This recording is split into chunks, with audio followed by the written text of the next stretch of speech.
Welcome to our channel. నేను మీ తేజ. ప్రస్తుతం మనతో పాటు బహుముఖ ప్రజ్ఞాశాలి అండ్ స్పిరిచువల్ మెంటర్ కరుణమ్మ గారు ఉన్నారు. ఆమెతో మాట్లాడదాం. నమస్తే. నమస్కారం. రైట్. సో గత కొన్ని రోజుల నుంచి గరికపాటి నరసింహారావు గారి గురించి చాలా వార్తలు వినిపిస్తున్నాయి. ముఖ్యంగా ఆయన మొదటి భార్య బయటకు వచ్చి కొన్ని విస్తుపోయే నిజాలు బయట పెట్టింది అంటూ మాట్లాడుతున్నారు. అండ్ ఇందులో అసలు ఎవరిది తప్పు ఎవరిది ఒప్పు పూర్తిగా అర్థం కావట్లేదు. మరి కొంతమంది కామెంట్స్ కూడా చేస్తున్నారు. అంటే ఇంటి విషయాల్లో ఎందుకు మీరు చర్చించడం అవసరం అని. ఎందుకంటే మన అందరికీ తెలుసు గరికపాటి గారి ప్రవచనాలు వింటూ ఉంటాం. ఆయన దగ్గర నుంచి చాలా విషయాలు నేర్చుకుంటూ ఉంటాం. సో అలాంటి వ్యక్తి ఒక మచ్చ రావడం, సో దీన్ని ఎలా చూడాలి, అసలు ఏంటి దీని గురించి మీరేం చెప్తారు? అందరూ మాట్లాడుతున్నారు అంటే ఖచ్చితంగా మాట్లాడతారండి. ఆ మాట్లాడటానికి అవకాశము ఇచ్చిన వారు ఎవరు? వారి కుటుంబానికి ఒకప్పుడు సంబంధ బాంధవ్యాలు ఉన్నటువంటి వ్యక్తి కామేశ్వరమ్మ గారు. మరి ఆవిడ వారి యొక్క కుటుంబ వ్యక్తిగత అంశాలను ప్రపంచానికి డైరెక్ట్గానో ఇండైరెక్ట్గానో మొత్తానికి 9 మాసాల క్రితము ఒకసారి బయటకి వెల్లడి చేయడం జరిగింది. ఆ తర్వాత గత కొద్ది రోజులుగా డైరెక్ట్గానే మాట్లాడటం ప్రారంభించారు ఆవిడ. ఎప్పుడైతే అమ్మగారు వారి యొక్క మనోవేదన్ని, వారి మానసిక సంఘర్షణకు గురి చేసిన అంశాలని వారు అందరికీ చెప్పడం మొదలుపెట్టారో అందరూ ఆసక్తిగా అంశాల గురించి ఆలోచించడము, మాట్లాడటము, ముఖ్యంగా మీడియా వారు మాట్లాడటము జరుగుతోంది. అది డెఫినెట్గా జరుగుతుంది. ఆ అవకాశం మీరే ఇచ్చారు.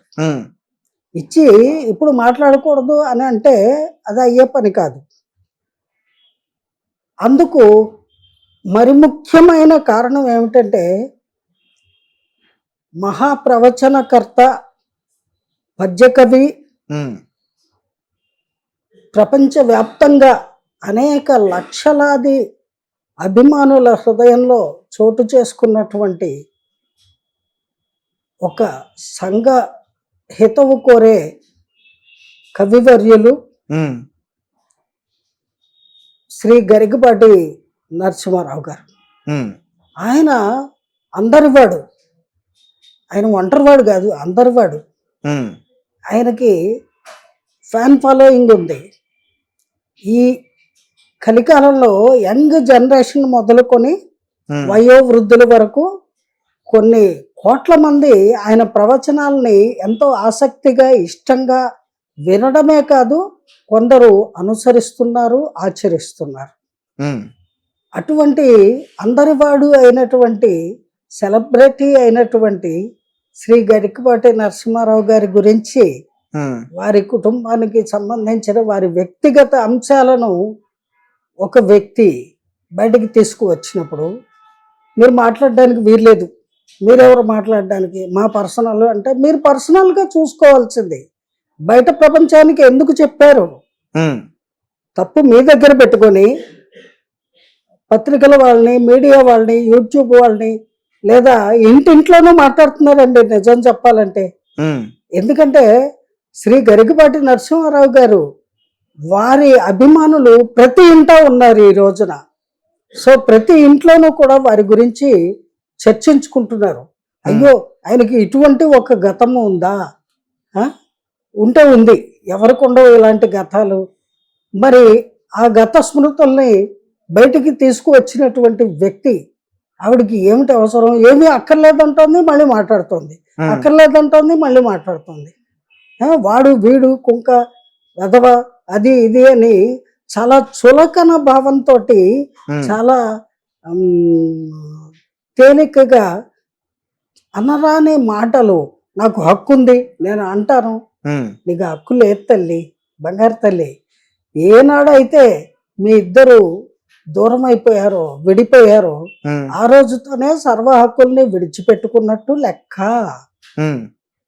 కాదు, నా ఆత్మలో హక్కు ఉంటుందంటే నీ ఆత్మలో నువ్వు పదే పదే స్మరించుకో. నీకు వేదనగా ఉంటే నీ ఆత్మీయులతో నీ వేదనని పంచుకో. ప్రపంచానికి వెల్లడి చేయడం వల్ల జరిగేవి అనేక అనర్థాలు ఉంటాయి.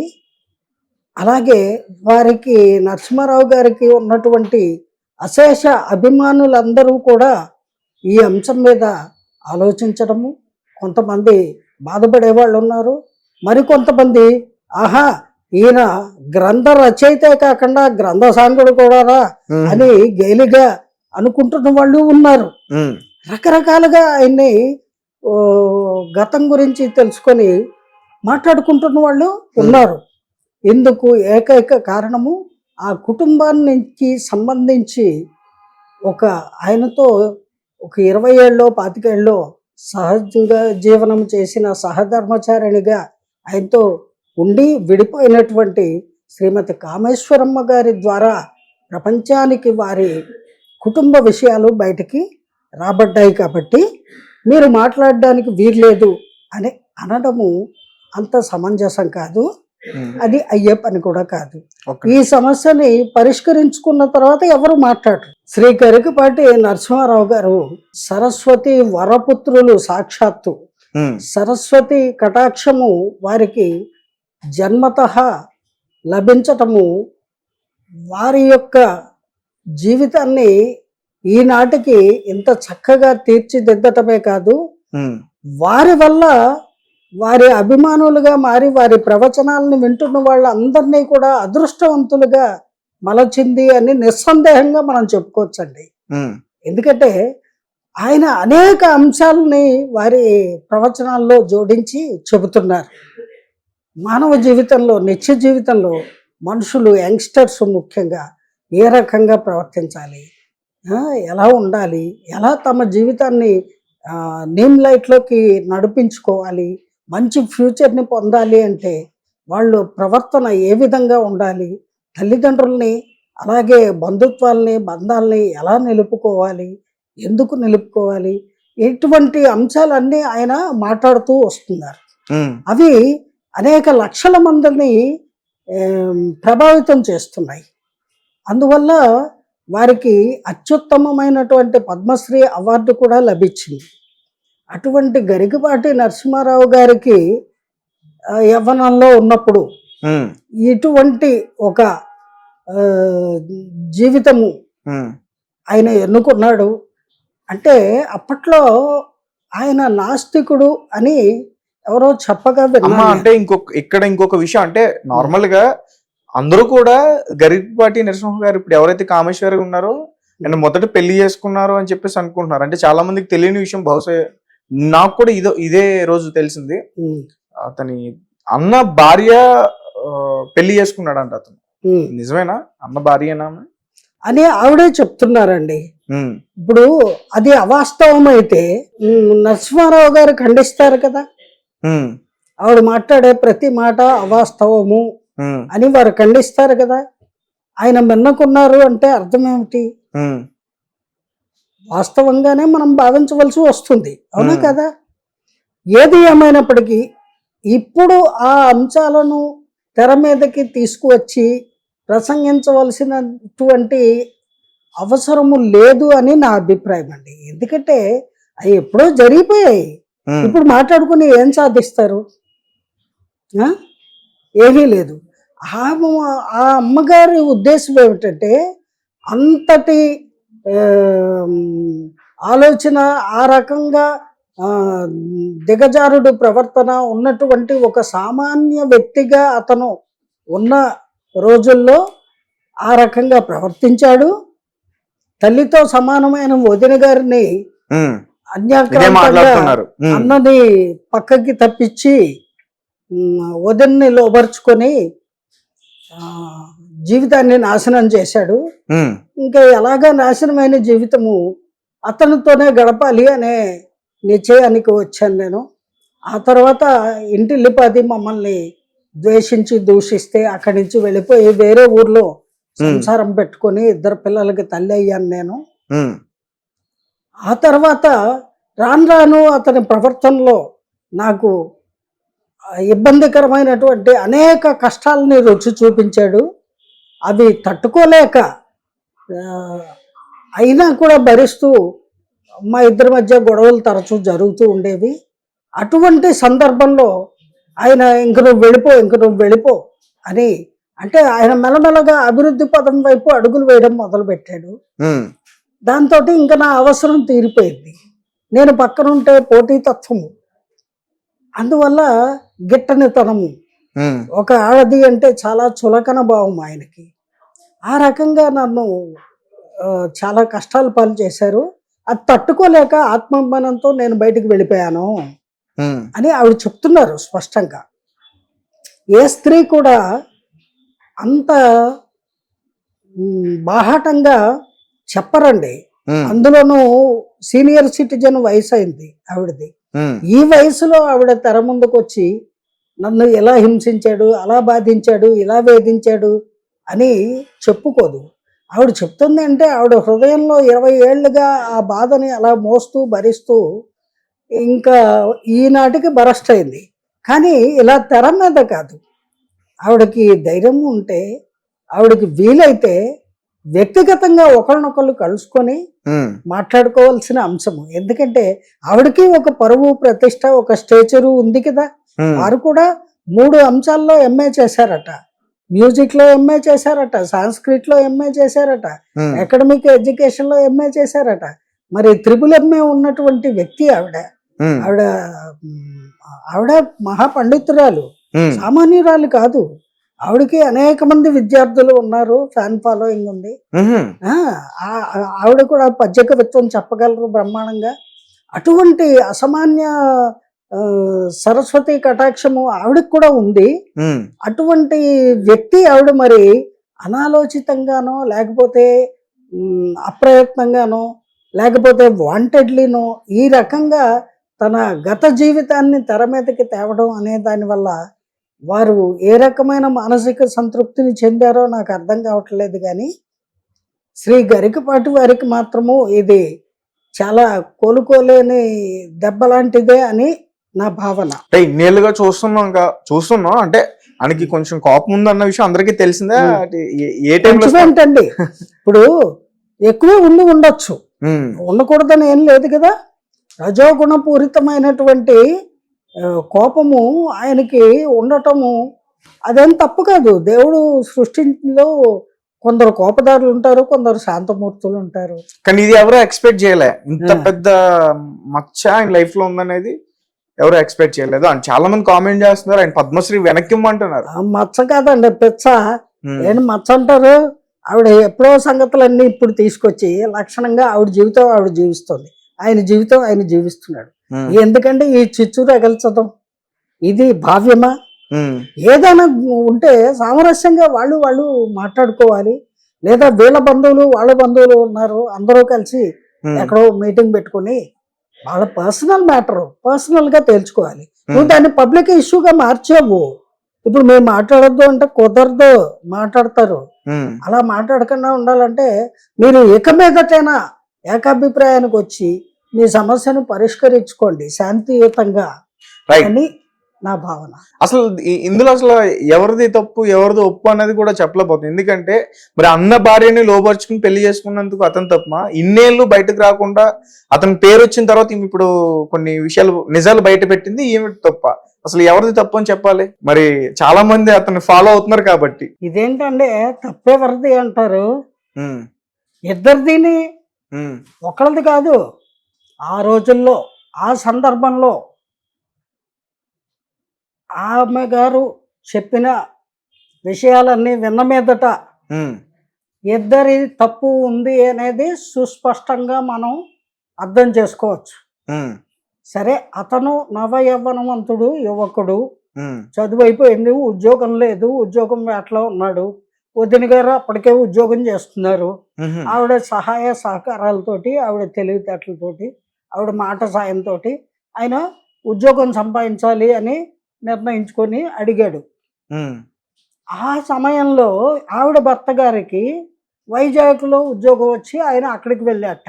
వీళ్ళు కాకినాడలో ఉంటున్నారు అండి. కాకినాడ తెలుసు కదా, కాజాలకు ప్రసిద్ధి. అక్కడ ఈ రాజా గారు ఉన్నారు. అయితేని చల్లగా వదిన అంటే తల్లితో సమానము, ఎంతో గౌరవ మర్యాదలుగా చూసుకోవాలి. అయితే ఈయన మరి వయసులో ఉండబట్టి మరి ఏమనుకున్నాడో ఏమో, ఆమెతో కొంచెం చనువు ఎక్కువ ఉంటుంది. ఈ కుటుంబ సభ్యులతో తనకంటే 2, 3 ఏళ్ళు చిన్నవాడట ఈయన.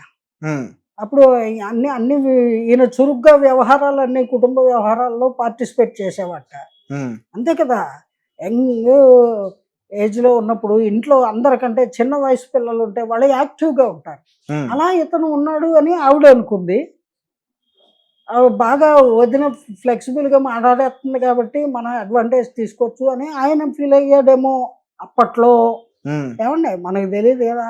ఉమ్, అటువంటి సందర్భంలో ఆమె ఏమంటున్నారు, నన్ను మోసపుచ్చి మా ఆయన్ని నన్ను దూరం చేసి ఒక కాగితం మీద ఆయనకి నాకు నా చేత బలవంతంగా సంతకం పెట్టించి అదే విడాకులు అని చెప్పేసి నమ్మబలికి నన్ను లోబరుచుకున్నాడు. ఆమె డైరెక్ట్ గా చెప్పింది అట్లా. చెప్తుంది ఆవిడ. ఉమ్, చెప్తున్నారు అమ్మగారు. చెప్పబట్టే కదండి మనకేం తెలుసు, మనం ఏమన్నా కథ ఇమాజిన్ చేసి ఊహించి రాసి మాట్లాడుతున్నామా? ఉమ్, కాదు కదా!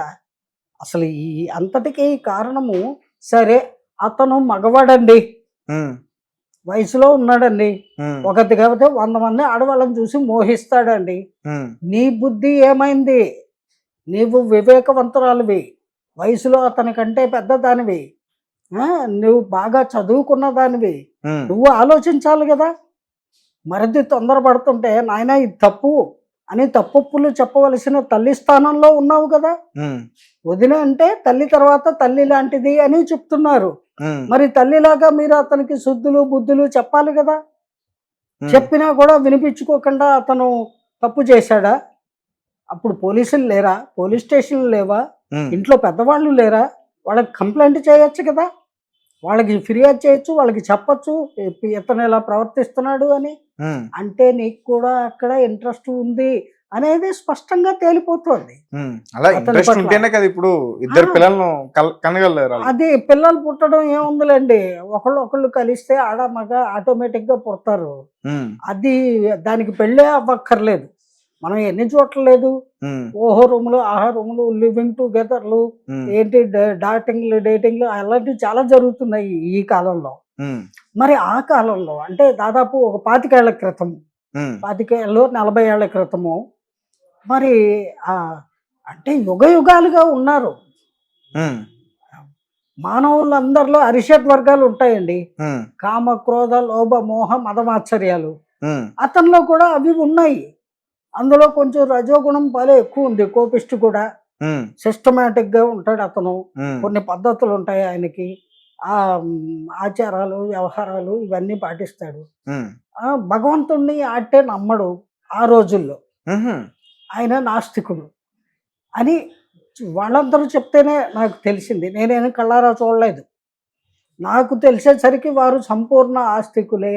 అంటే భగవతత్వాన్ని ఆయన చాలా సుస్పష్టంగా కోట్ల మందికి ఆయన ప్రవచన రూపంలో అందిస్తున్నటువంటి ఉమ్, మహా ప్రవచనకర్తల్లో one of the great person. అవును. అంచేత ఆ సమయం గురించి మనం మాట్లాడుతున్నాం. ఎవరిది తప్పు అంటే ఆవిడ గారిది కూడా ఉంది అంటాను నేను. వారొక్కరు తప్పు చేయలేదు కదా! ఒకవేళ వారొక్కరు తప్పు చేయడానికి ముందుకు వస్తే ఆవిడ చూస్తూ ఊరుకోకూడదు కదా! మందలించాలి కదా! ఆయన్ని కంట్రోల్ చేయాలి కదా! ఆయన ఏమన్నా టెర్రరిస్టా, రేపిస్టా, బలవంతం పెట్టాడా ఆవిడ్ని? ఉమ్, ఆవిడ ఇంచుమించు అలాగే చెప్తున్నారు. నన్ను మోసగించాడు, వాడు ఒట్టి వెధవ, ఉమ్, వాడి గురించి మీకు తెలీదు, ఇలా వాడు వీడు అంటూ ఎంతో స్వేచ్ఛగా ఆవిడ తన మనసులో పేర్చుకున్న ఆ బాధనంతా వెళ్ళగక్కుతున్నారు. ఉమ్, సరే, ఏది ఏమైనప్పటికీ అది వాళ్ళ వ్యక్తిగత జీవితం. ఈ రకంగా జరగకూడనిది జరిగిపోయిందండి. ఉమ్, ఆయన సరిదిద్దుకోవడం కోసము తర్వాత కాలక్రమేణా ఆయన స్థితిగతులు కొంచెం మెరుగుపడిన తర్వాత ఆలోచించాడు. ఆయన భగవంతుణ్ణి నమ్ముకుంటం మొదలుపెట్టిన తర్వాత, సరస్వతి కటాక్షాన్ని ఆయన అందిపుచ్చుకున్న తర్వాత, ఆయనలో విచక్షణ జ్ఞానము బాగా వికసించి, వారు అప్పుడు చెప్పారు, మనము ఇంతవరకు చేసింది తప్పు, ఇక మీదటైనా పద్ధతిగా ఉందాము అని. ఉమ్, ఆ పద్ధతులు ఆవిడకి నచ్చలేదు. ఇద్దరికీ ఈగో క్లాషెస్. ఉమ్, అంతే. వారు చెప్తున్న దాన్ని బట్టి మనకి అర్థమైన అంశం ఇది. So what ever it may be, ఇద్దరు తప్పు ఉంది అని ఆవిడ మాటల ద్వారా మనకి అర్థమవుతోంది సుస్పష్టంగా. ఉమ్. వారొక్కరిని నేరకారకుడిగా ఎంచడము అంటే తప్పు అంటాను నేను. అంటే ఇక్కడ ఇప్పుడు కామేశ్వరి గారు ఎందుకు ఈ విధంగా బయటకు వచ్చి చెప్తున్నారనే విషయం చూసుకుంటే, గరికపాటి గారి పెద్ద అబ్బాయి ఎవరైతే ఉన్నారో అతను, సారీ, ఇద్దరు అబ్బాయిలు కూడా చిన్న అబ్బాయి. ఇప్పుడు కామేశ్వరి గారు సొంత తల్లి, ఉమ్, వాళ్ళిద్దరూ ఆమె పైన క్రిమినల్ కేసు పెట్టారు.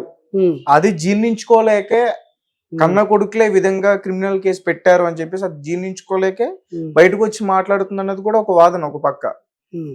ఉమ్, ఏమండి, కన్న కొడుకులు అంటే కన్న కొడుకుల్ని నువ్వు కన్నావు, ఒక వయసు వచ్చేదాకే పెంచావు, ఆ తర్వాత పెంచడానికి నీకు కావలసినటువంటి వసతులు అన్నీ లేక ఉమ్, ఆ భర్తకే విడిచిపెట్టేశావు. ఆయనకి బాధ్యత తెలిసి రావాలి, ఆయనే పెంచాలి అని చెప్పి ఆయన్ని వదిలేస్తూ ఆయనతో పాటు ఆ పిల్లల్ని కూడా విడిచిపెట్టి నీ దారి నువ్వు చూసుకున్నావు. ఉమ్, బాగానే ఉంది. ఆ తర్వాత మళ్ళీ ఇప్పుడు అవసరం అయ్యారా వాళ్ళు? అదే వాళ్ళు అడుగుతున్నారు. వాళ్ళని ఆదరించారు శారదాంబ గారు. ఉమ్, ఆయన మళ్ళీ పెళ్లి చేసుకున్నారు, వాళ్ళ అమ్మగారు చేశారట. ఆ మహా ఇల్లాలు ఈవిడ విడిచిపెట్టిన ఆ బిడ్డల్ని తన కన్న బిడ్డల కంటే మిన్నగా పెంచి పెద్ద చేశారు. ఉమ్, చక్కగా విద్యాబుద్ధులు చెప్పించారు, వివాహాలు జరిపించారు. అవును.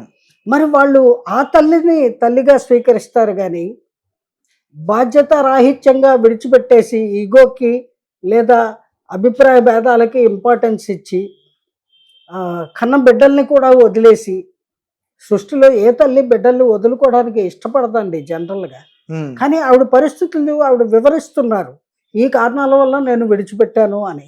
సరే విడిచిపెట్టావు, మరి ఇప్పుడు కోరుకుంటే దొరకదు, రారు. మరి వాళ్ళు కంప్లైంట్ ఇచ్చారంటే వాళ్ళకి వాళ్ళ ఈ తల్లిదండ్రులు ఇంపార్టెంట్. ఇప్పుడు వాళ్ళని పెంచి పెద్ద చేసిన తల్లి తండ్రి వాళ్ళ యొక్క గౌరవ మర్యాదలు కాపాడడం బిడ్డలుగా వాళ్ళ ధర్మము. ఉమ్, ఆ ఆస్పెక్ట్లో వాళ్ళు ఆవిడ మీద కేసు పెట్టవలసిన పరిస్థితి వచ్చిందేమో, అలా పెట్టుంటారేమో. ఉమ్, అయినప్పటికీ క్రిమినల్ కేసు పెట్టవలసిన అగత్యము ఏముంది? సామరస్యంగా పిలిచి కూర్చోబెట్టి మాట్లాడుకోవచ్చండి. ఎందుకంటే ఆవిడకి ఒక స్టేచర్ ఉంది. నరసింహారావు గారికి ప్రపంచవ్యాప్తంగా గుర్తింపు ఉన్నటువంటి మహామనీషి ఆయన.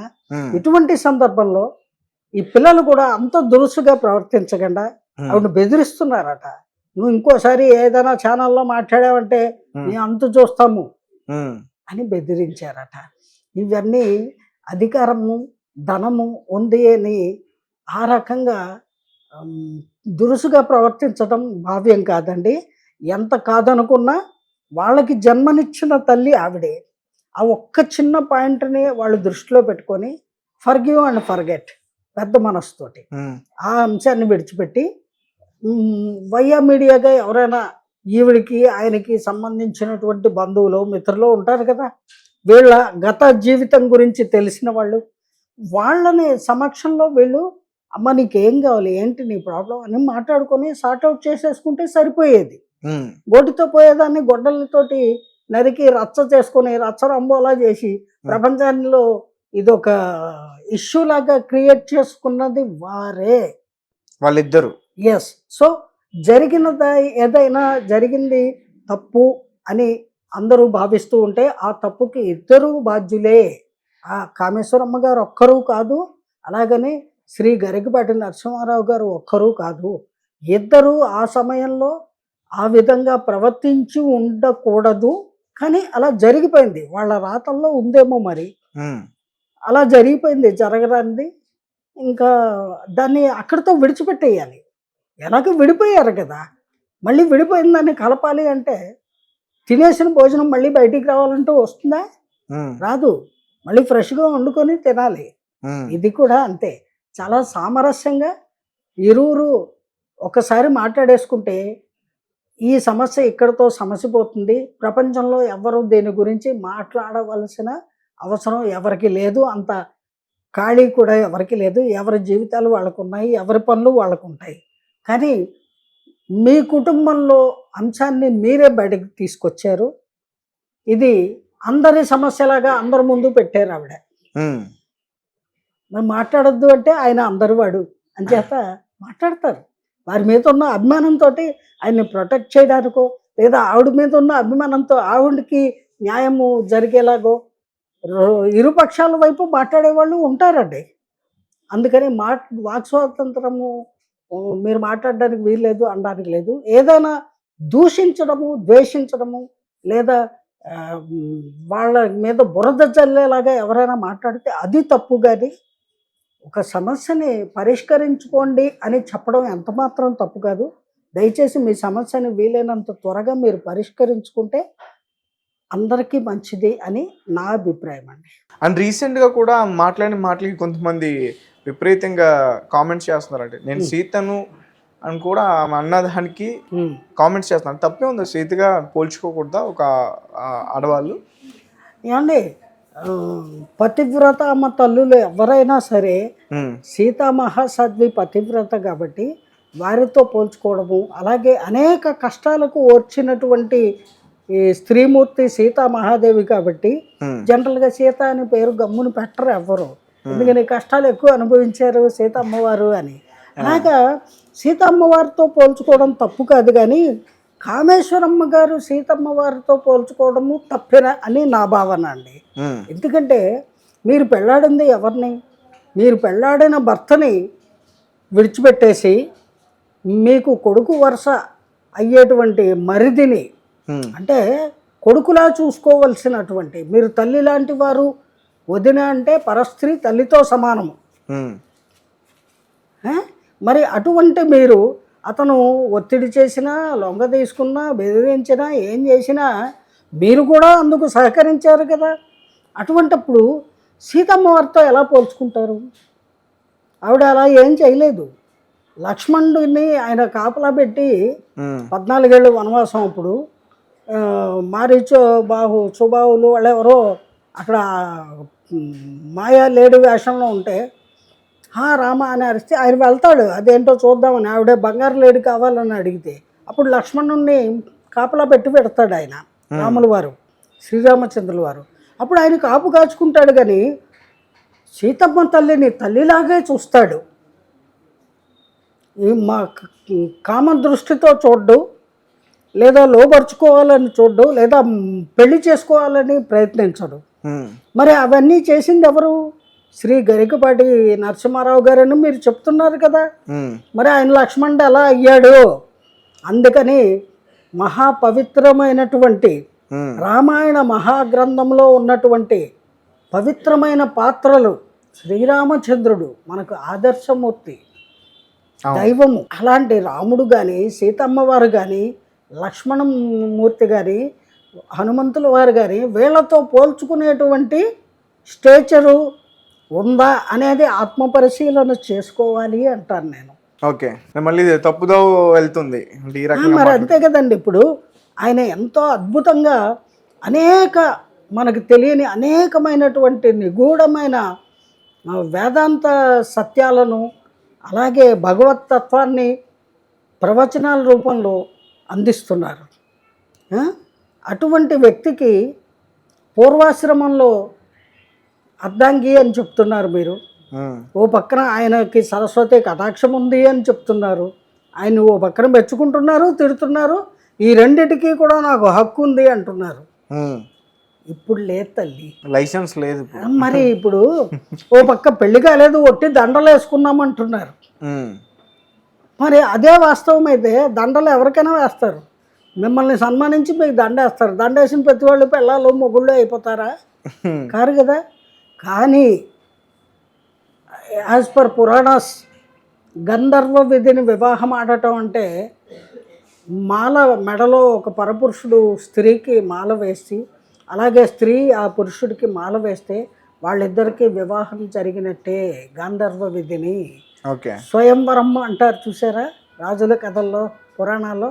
స్వయంవరంలో ఆ కన్య ఏం చేస్తుంది? తనకు నచ్చిన రాకుమారుడి మెడలో మాల వేస్తుంది. అంటే అతన్ని భర్తగా స్వీకరించినట్టు లెక్క.